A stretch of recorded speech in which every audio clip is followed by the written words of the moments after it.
waxa ay ku taalaa goob muhiim ah oo ay ku taalo weliba buundada webiga Shabeelle iyo gobolka Afdheer isku xirta waxaa tuuladaasi ku nool dad badan oo xoolo dhaqato beeraley ah sanadkan waxay ka soo badbaadeen abaarihii ku dhuftay deegaankaasi waxaana tabaca beeraha siiya iskaashatooyin isu tagay wariyaha BBC ee dalka Mareykanka Maxamed Xaaji Xuseen Shiina ayaa dhowaan dhulkaasi booqday wuxuuna la kulmay beeraleydii isagoo marka horena weydiiyey gudoomiyaha tuuladaasi Axmed Mawlid Maxamed xaalka beeraha dhulkaasi xoolaha waa lagu noolyahay si fiican baa loogu noolyahay xoolo dhaqato beeraley weeye marka waarta beeraha horumarka ka jira xoolaha xawiyaan aad iyo aad baa loo fiican yahay xoolaha marka dhibku xagee wada ka haysaa oo ay dadku dareemayaan kulley dhul ballaaran oo dhul beereed haysanaa marka waxaan u baahanahay deecaal u baahanahay matooro waxaa ka jira dibadejin baa ka jirta hadda cusub oo lasoo dhaadhiciyey 500 oo qoys marka waan sugaynaa dhulkii diiwaangelin baan wadnaa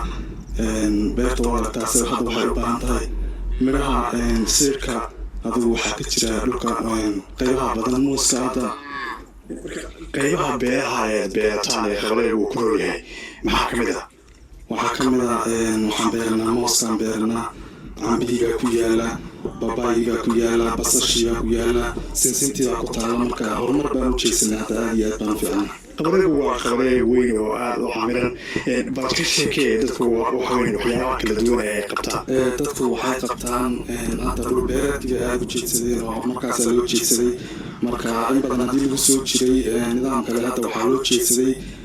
horumar baa loo jeedsaday iyo nabadgelyo oo deegaankeena hadda ka jirta ayaa loo jeedsaday marka sidaasaan hadda ku noolay aad iyo aad baan u fiicana marka ma iskaashatooyin bay dadku uga shaqeeyaan beeraha mise waxa weeyaan shakhsiyaad baa iskale iskaashatooyin bay uga shaqeeyaan dadka hadda iskaashatooyin baa lasoo xiray marka iskaashatooyinkaasa ka shaqeeya hadda qabareegan baan Afrika iyo qabareeyada kale ee dariska yihiin waa dad beerahaas ku shaqeystay xoolaha waa dad saas oo xoolaha xoolo dhaqata beeraley ah marka horumarkaas hadda loo jeedsaday aad iyo aad baan u macsanahay baan fiicnaa alxamdulilah ganacsi kale oo mataqaana qabareeg uu ka shaqeeya dadka ma jira wala ganacsataa aysigaa ka jirta oo sonkortii iyo bariiskii iyo baastadii baa ka jirta horumarka ganacsatadii baa jirta way jirtaa aad iyo aad bay u jirtaa dadkan beeraha qodayaan bal u tabaana iyagana weydiino sida ay u qodayaan waxa ka socda magacaabis maxaad beeraysaa waxaan beeraynaa beer aduu geed weyn iyo geed gaab qudaar ayna aan beeraynaa qudaartaasi aad beeraysaan maxaa ka mid ah waxaa ka mid ah sida iminka yaanyada oo kale basasha oo kale koostada oo kale kaabashka oo kale kamsarta oo kale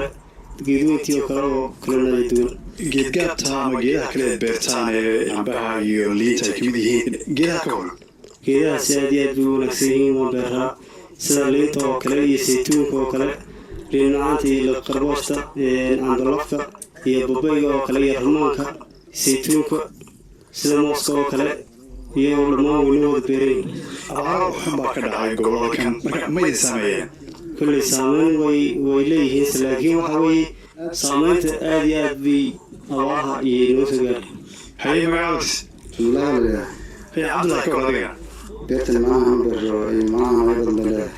qudaartay kala bedelan tahay geed weyn iyo cagaar ayay leedahay cagaarka waxaa weeye